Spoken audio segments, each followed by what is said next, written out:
शांति और मौन में तुम्हारा विकास होता है।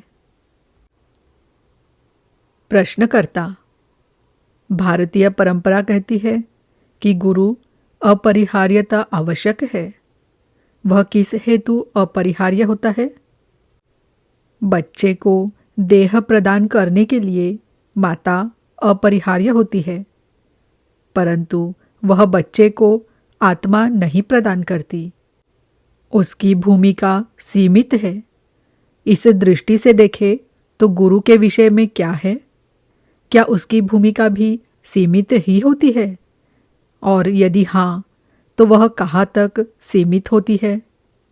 या कि उसकी अपरिहार्यता सामान्य रूप में या परम आवश्यक रूप में भी होती है?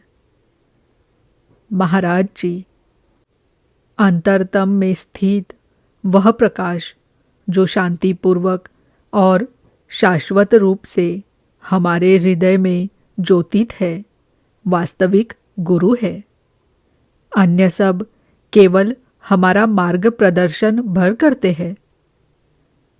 प्रश्नकर्ता, मैं आंतरिक गुरु के विषय में नहीं, वरन उसके विषय में कह रहा हूँ जो मार्ग प्रदर्शित करता है। कुछ लोग ऐसा विश्वास करते हैं कि गुरु के बिना योग साधना में सफलता अप्राप्य है। वे सदैव उपयुक्त गुरु की खोज में लगे रहते हैं और एक गुरु से दूसरे गुरु की ओर जाते रहते हैं। ऐसे गुरुओं का कितना महत्व होता है? महाराज जी, वे अस्थायी कुछ काल हेतु हुआ करते हैं। जीवन के प्रत्येक क्षेत्र में तुम उन्हें पाते हो। किसी ज्ञान या निपुणता को पाने के लिए तुम्हें वे आवश्यक होते हैं। प्रश्नकर्ता, एक माँ भी बस एक ही जीवन के लिए होती है। अपने जन्म के समय हम उससे मिलते हैं और मृत्यु आने पर उससे बिछड़ भी जाते हैं। वह सदा के लिए तो नहीं होती। महाराज जी, इसी प्रकार अस्थायी गुरु भी सदा के लिए नहीं हुआ करता। वह अपना लक्ष्य पूर्ण कर अगले गुरु को उसका स्थान प्रदान कर देता है। यह एक स्वाभाविक सी बात ही है। इसमें कोई दोष भी नहीं माना जा सकता। प्रश्नकर्ता, क्या हर प्रकार के ज्ञान या निपुणता हेतु एक पृथक गुरु आवश्यक होता है? महाराज जी, इन विषयों में एकमात्र नियम यही हो सकता है कि बाह्य अनित्य है, अंतरतम नित्य और परिवर्तन रहित, यद्यपि प्रतीति और कार्य की दृष्टि से नित्य नवीन। प्रश्नकर्ता, आंतरिक तथा बाह्य गुरु के बीच क्या संबंध होता है? महाराज जी, बाह्य आंतरिक का प्रतिनिधित्व करता है और आंतरिक थोड़े समय के लिए बाह्य को स्वीकृत करता है। प्रश्नकर्ता, प्रयास किसके द्वारा होता है? महाराज जी, प्रयास तो निसंदेह शिष्य का ही होता है। बाह्य गुरु निर्देश देता है, आंतरिक शक्ति प्रदान करता है और दिए गए निर्देशों का सावधानी से प्रयोग शिष्य को करना होता है। शिष्य में यदि संकल्प, प्रज्ञा और ऊर्जा का अभाव हो तो बाह्य गुरु असहाय हो जाता है। आंतरिक गुरु अवसर प्रस्तुत करता है। मंद बुद्धि और अनुचित ध्येय संकट का कारण सिद्ध होते हैं और उनसे उत्पन्न होने वाली संकटग्रस्तता शिष्य को जागृत कर देती है। बुद्धिमान वही है जो किसी आघात के लगने तक प्रतीक्षा नहीं करता, क्योंकि आघात अपेक्षाकृत कठोर और अप्रत्याशित भी हो सकता है। प्रश्नकर्ता, क्या यह धमकी है? महाराज जी, नहीं, धमकी नहीं, चेतावनी है। आंतरिक गुरु अहिंसा के प्रति प्रतिबद्ध हो, यह आवश्यक नहीं। अनेक बार वह इतना अधिक हिंसक भी हो सकता है कि मूढ़ अथवा विकृत व्यक्तित्व का संहार करने पर ही उतारू हो जाए। जैसे जीवन और प्रसन्नता उसके कार्य करने के उपकरण मात्र है, वैसे ही व्यथा और मृत्यु भी उसके उपकरण ही होते हैं। यह केवल द्वैत के ही संदर्भ में है कि अहिंसा एकत्व लाने का नियम बन जाता है।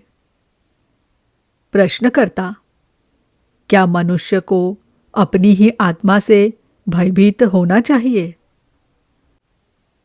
महाराज जी, भय की आवश्यकता नहीं, क्योंकि आत्मा का उद्देश्य ही कल्याण करना होता है। परंतु उस पर गंभीरतापूर्वक ध्यान तो अवश्य ही दिया जाना चाहिए। यह ध्यान और आज्ञाकारिता की अपेक्षा रखती है, और यदि इसे ध्यान न दिया जाए तो यह आग्रह करने से हटकर बाध्य करने पर उतर आती है। और यह इसलिए कि यद्यपि यह प्रतीक्षा कर सकती है, पर इसकी अवज्ञा नहीं की जा सकती। कठिनाई आंतरिक या बाह्य गुरु के संबंध में नहीं है। गुरु तो सदा ही उपलब्ध है। परिपक्व शिष्य की कमी ही मूल समस्या है। यदि व्यक्ति तैयार न हो तो इस संबंध में क्या किया जा सकता है? प्रश्नकर्ता, तैयार या राजी? महाराज जी, दोनों। इन दोनों का एक ही तात्पर्य है। भारत में इसे हम अधिकारी कहते हैं। इसका अर्थ सक्षम भी होता है और पात्र भी। प्रश्नकर्ता, क्या बाह्य गुरु दीक्षा प्रदान कर सकता है? महाराज जी, वह हर प्रकार की दीक्षा दे सकता है, परंतु वास्तविक दीक्षा अपने अंतर से ही उपलब्ध होनी चाहिए। प्रश्नकर्ता, परम दीक्षा कौन प्रदान करता है? महाराज जी, यह आत्म प्रदत्त होती है। प्रश्नकर्ता, मुझे लग रहा है कि हम बस कोरी बातें ही भर कर रहे हैं, क्योंकि मैं तो एक ही अहम को जानता हूँ, वर्तमान में अनुभव किया जा रहा अहम। आंतरिक या उच्चतर आत्मा तो केवल समझाने और उत्साह बढ़ाने के उद्देश्य से धारण किया गया एक विचार भर है। हम इसकी बात इस प्रकार कर रहे हैं मानो कि यह सचमुच एक स्वतंत्र वस्तु हो। इसका ऐसा कोई स्वतंत्र अस्तित्व नहीं है। महाराज जी, बाह्य अहम और आंतरिक अहम दोनों कल्पित है। अपने एक मैं होने की ग्रंथि की चिकित्सा करने के लिए एक अन्य ग्रंथि उच्चतर मैं की आवश्यकता पड़ती है। जैसे किसी कांटे को निकालने के लिए अन्य कांटा आवश्यक होता है, या किसी विष को हटाने हेतु अन्य विष। सभी पुष्टियों हेतु निषेध भी आवश्यक होता है, परंतु ऐसा केवल प्रारंभिक अवस्था में होता है। अगली अवस्था में इन दोनों ही से उठ जाना होता है। प्रश्नकर्ता, बाह्य गुरु इसीलिए आवश्यक है कि मेरा ध्यान स्वयं की ओर खींचा जा सके और अपने आप के लिए शीघ्र ही कुछ किया जा सके। यह तो मैं समझ सकता हूँ। मैं यह भी समझता हूँ कि जब मुझ में किसी प्रकार के गहन परिवर्तन के होने की संभावना का प्रश्न सामने आता है तो वह उस बारे में कितना असहाय होता है। परंतु इसी बीच आप सद्गुरु, आंतरिक गुरु के बारे में कहने लगते हैं, जो अनादि, अविकारी, सत्ता का मूल, वरद हस्त युक्त एक सुनिश्चित लक्ष्य है। वह एक धारणा मात्र है या कि वास्तविकता है? महाराज जी, केवल वही एकमात्र वास्तविकता है। अन्य सब तो काल के मुख पर पड़ती हुई देह बुद्धि की छाया भर होता है। हाँ, छाया भी वास्तविकता से जुड़ी तो होती ही है, पर यह स्वयं वास्तविक नहीं होती। प्रश्नकर्ता, जिस एकमात्र वास्तविकता को मैं जानता हूँ वह मैं हूँ।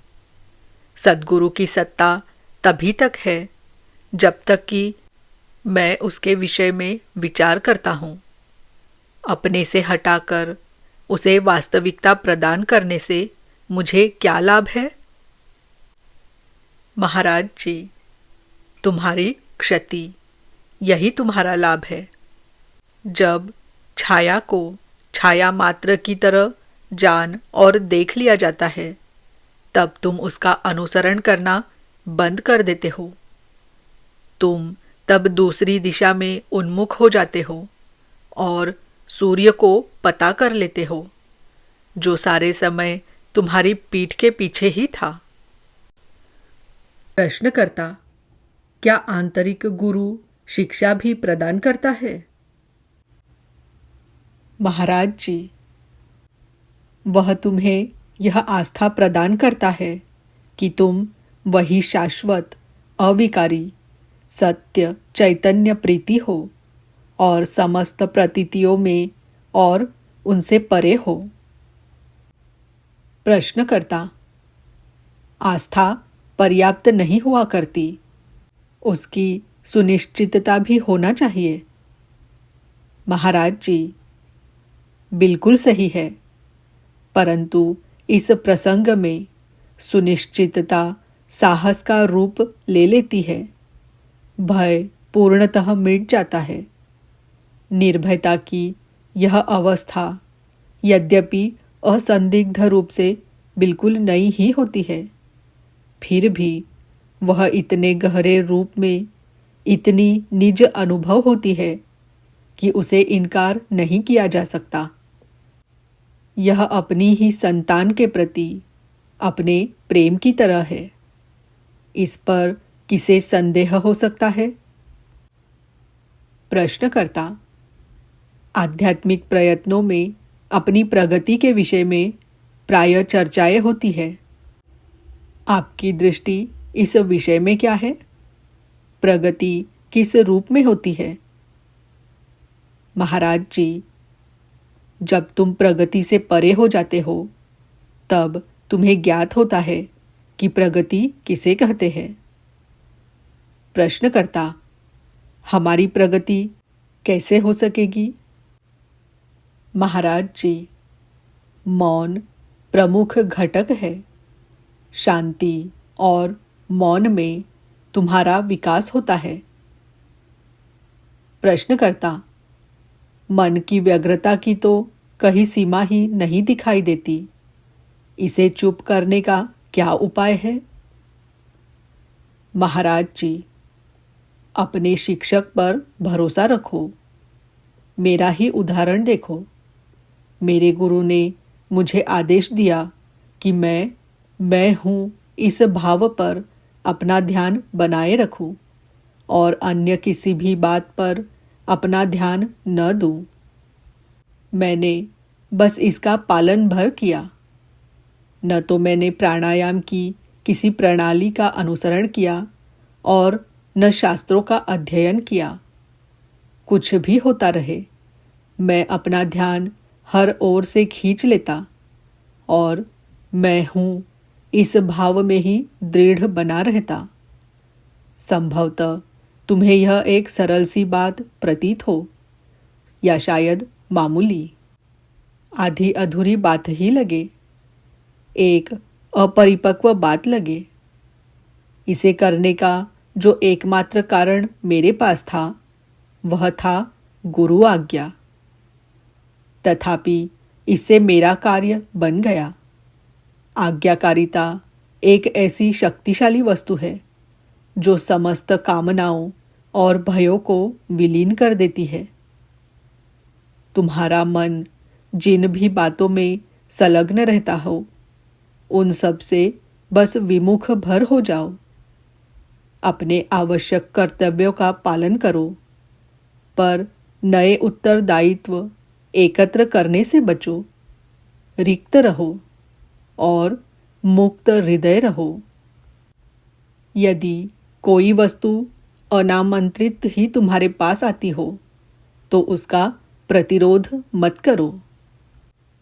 अंततः तुम अपरिग्रह, उल्लासपूर्ण निर्लिप्तता, अपने अंतर की सरलता और अनिर्वचनीय स्वातंत्र्य की ऐसी एक अवस्था तक पहुंच जाते हो जो अत्यंत विस्मयजनक होते हुए भी पूर्णतः वास्तविक है।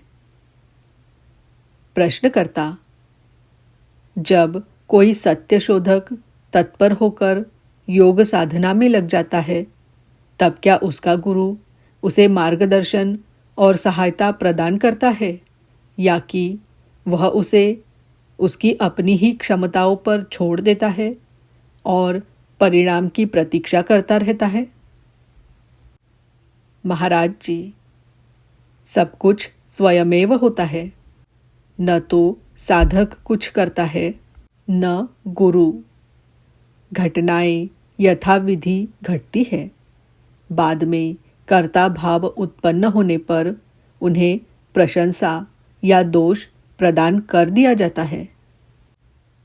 प्रश्नकर्ता: कितनी विचित्र बात है। कर्ता को कृत्य से पहले होना चाहिए। महाराज जी, वास्तविकता बिल्कुल विपरीत है। कृत्य एक तथ्य है जबकि कर्ता केवल एक धारणा मात्र होता है। तुम्हारी भाषा से ही यह स्पष्ट हो रहा है कि जहाँ कृत्य एक सुनिश्चित वस्तु है वही कर्ता की स्थिति संशयास्पद ही रहती है। कर्तृत्व को यहाँ से हटाना और वहाँ आरोपित कर देना मनुष्य का एक खेल ही होता है। किसी भी घटना के होने में कारण बन रहे असंख्य घटकों को यदि ध्यान में रखा जाए तो यही स्वीकार करना पड़ेगा कि हर बात किसी भी अन्य बात के होने के लिए उत्तरदायी होती है, फिर वे बातें परस्पर अत्यंत दूर क्यों न हो। कर्तृत्व भाव मैं और मेरे के भ्रम से उत्पन्न कल्पित धारणा भर है।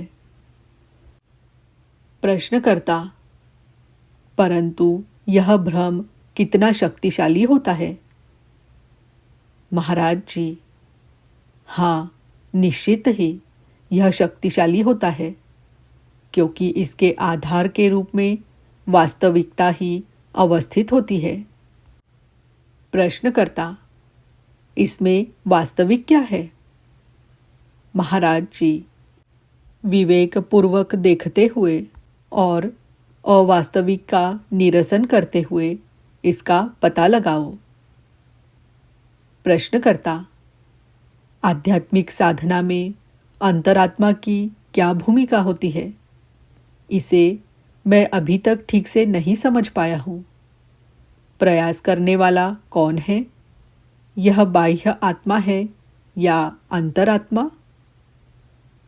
महाराज जी, प्रयास, आंतरिक, बाह्य आत्मा जैसे अनेक शब्दों का तुमने आविष्कार कर लिया है और उन्हें वास्तविकता पर आरोपित करने की चेष्टा करते हो।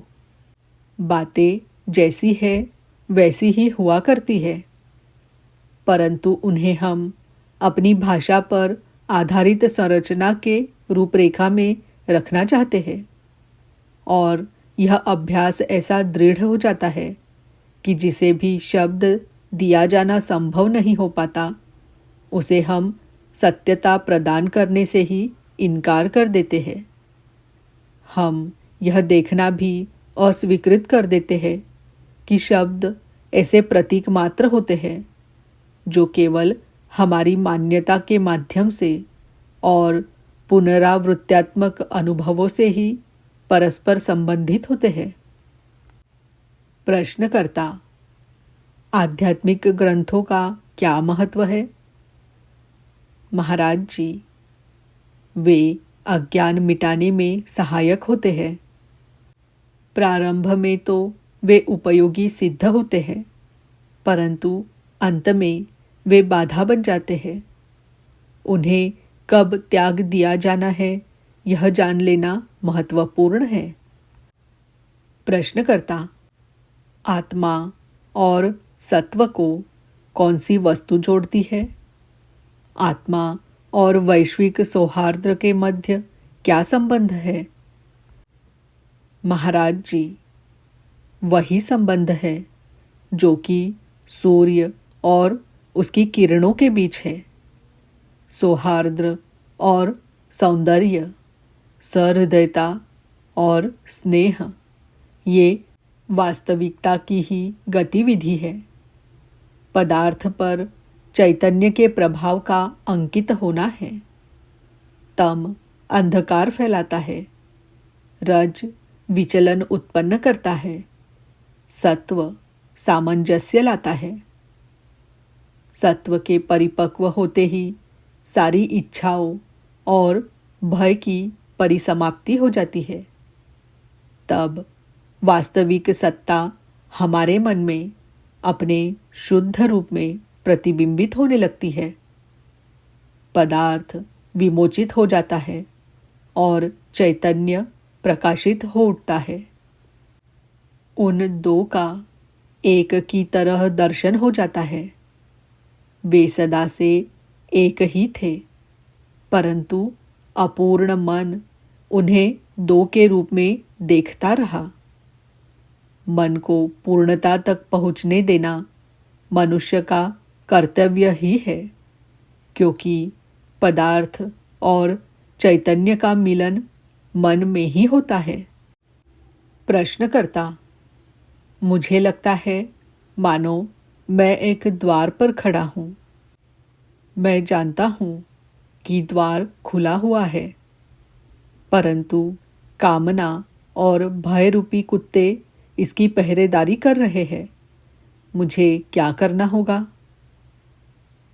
महाराज जी, शिक्षक की आज्ञा पर चलो और कुत्तों का सामना निडरता से करो।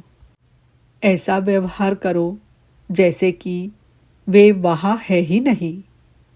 पुनः इस विषय में भी आज्ञाकारिता ही स्वर्णिम नियम है। स्वतंत्रता को जीतना हो तो आज्ञाकारिता का प्रयोग करो। यदि कारागृह के बंदी को भागना हो तो उसे चाहिए कि उसकी मुक्ति हेतु कार्य करने वाले व्यक्ति द्वारा भेजे गए निर्देशों पर बहस न करते हुए उन पर आचरण करे। प्रश्नकर्ता, गुरु के शब्दों को केवल सुन भर लेने से उनका विशेष प्रभाव नहीं हो पाता। उन पर चलने के लिए श्रद्धा हो, यह भी आवश्यक होता है। इस प्रकार की श्रद्धा कैसे उत्पन्न होती है? महाराज जी, जब समय आता है, श्रद्धा भी आ जाती है। हर वस्तु अपने समय पर आती है। सहभागिता के लिए गुरु तो सदैव तत्पर रहता है, परंतु इस सहभागिता को स्वीकार करने वाले ही कहीं नहीं होते। प्रश्नकर्ता, जी हाँ, श्री रमन महर्षि कहा करते थे, गुरु तो अनेक है, पर शिष्य कहाँ है?